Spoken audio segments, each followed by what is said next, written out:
আসসালামু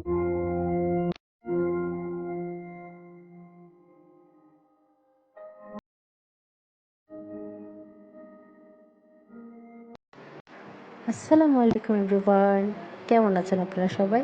আশা করি যে যেখানে আছেন ভালো আছেন, সুস্থ আছেন। আলহামদুলিল্লাহ, আল্লাহর রহমতে আমরাও ভালো আছি। তো চলে আসলাম আজ অনেক দিন পর আপনাদের মাঝে বড় আরও একটি ভিডিও নিয়ে। আশা করি আমার সাথেই থাকবেন। তো আজ ভিডিওটি শুরু করেছি একদমই সকাল থেকে। সকালে ফজরের নামাজের পর আর ঘুমানো হয়নি। তো এরপর আমি অনেকক্ষণ বারান্দায় দাঁড়িয়েছিলাম। আসলে বারান্দায় কিছুটা টাইম পার করতে আমার খুবই ভালো লাগে। এরপর আমি সকালে নাস্তা বানাতে চলে এসেছি। সকালে আজ নাস্তায় বানাবো আলু ভাজি আর পরোটা, সাথে ডিম ভাজাও থাকবে। তো আলু ভাজির জন্য আমি আলুটা কেটে নিয়েছি। এরপর এদিকে আমি পরোটাটা ভেজে নিচ্ছি। আলুটাও কিন্তু অফ ক্যামেরাতে আমার ভাজা হয়ে গিয়েছে, যেটা আর ক্যামেরাবন্দি করা হয়নি। তো পরোটাটা এদিকে আমার ভাজা হয়ে গিয়েছিল। এই একটা মাত্র পরোটাই ভাজা বাকি ছিল, যেটা আমি ক্যামেরা বন্দি করে নিয়েছি আপনাদের সাথে একটুখানি। তারপরে তো পাশে চলে এদিকে চা বসিয়ে দিয়ে আমি কিন্তু এদিকে ডিম ভাজতে চলে এসেছি। কিন্তু আমি এত একটা বোকা মানুষ, চা বসিয়েছি কিন্তু চুলা জ্বালাতে মনে ছিল না। তো অনেকক্ষণ পর খেয়াল করলাম যে আমি তো চা বসিয়েছি কিন্তু চুলাটা জ্বালাইনি।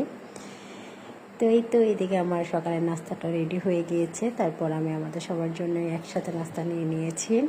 এখন সবাই বসে একসাথে নাস্তাটা করে ফেলবো। সকালের নাস্তাটা শেষ করে আমি আগে আমার পুচকুটার জন্য গোসলের পানি রেডি করে নিয়েছি। কারণ যদি রান্নার পরে পুচকুকে গোসল করাতে যাই তাহলে পুচকুর গোসলটা একটু দেরি হয়ে যায়। তাই আর কি আগে পুচকুটাকে গোসল করে নেব। তো এই তো এখন আমি রান্নাঘরে চলে এসেছি। দুপুরে রান্নার আয়োজন শুরু করে দেব। আজ দুপুরে রান্না করব ঢেঁড়স ভাজি। তাই ঢেঁড়সটা আমি আগে থেকে ধুয়ে নিচ্ছি। ধুয়ে একটু পানি ঝরিয়ে নিয়েছি। আসলে ঢেঁড়সটা পানি ঝরে গেলে কাটতে সুবিধা হয়। তারপরে তো এদিকে আমি ঢেঁড়সটা আর আলুগুলো কেটে নিয়েছি। আলু দিয়ে শিং মাছের একটু ঝোল করব আর ঢেঁড়স ভাজি করব। আজ এইটুকুই রান্না করব। এদিকে কি আমি কিন্তু পুরো ঢেঁড়সটা নিইনি, কারণ ঢেঁড়স অনেকটা বেশি ছিল। আর এত ঢেঁড়স ভাজি করলে আমার বাসায় খাওয়া হবে না, তাই কিছুটা রেখে দিয়েছি আর কি। এদিকে আমি রান্না করতে করতে আপনাদের ভাইয়া বাজার নিয়ে চলে এসেছে। আপনাদের ভাইয়া আজ বাজারে গিয়েছিল। তো সেই দুইটা শক্ত কক মুরগিগুলো নিয়ে এসেছে আর একটা পাকিস্তানি মুরগি নিয়ে এসেছে। তো আমি এগুলো এখন কেটে নেব।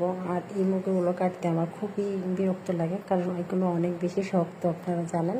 এগুলো কাটতে গেলে খুবই কষ্ট হয়। তার কি করে কিছু করার নেই, এগুলো কাটতে হবে আমার। তো তখন মুরগিগুলো কেটে বাজারগুলো গুছিয়ে অনেক হাঁপিয়ে উঠেছিলাম, আর কোনো ভিডিও করা হয়নি। আর এই ভিডিওটা করা ছিল আমার সন্ধ্যার দিকে। সন্ধ্যায় আমাদের দুজনের জন্য চা বানিয়ে নিয়েছি। আজকে নাস্তাটা চা আর বিস্কিট দিয়ে সেরে নেব, তেমন আর কোনো ঝামেলা করব না। আজ তাহলে এই পর্যন্তই। ভালো লাগলে ভিডিওটি লাইক, কমেন্ট, শেয়ার করবেন। আল্লাহ হাফেজ।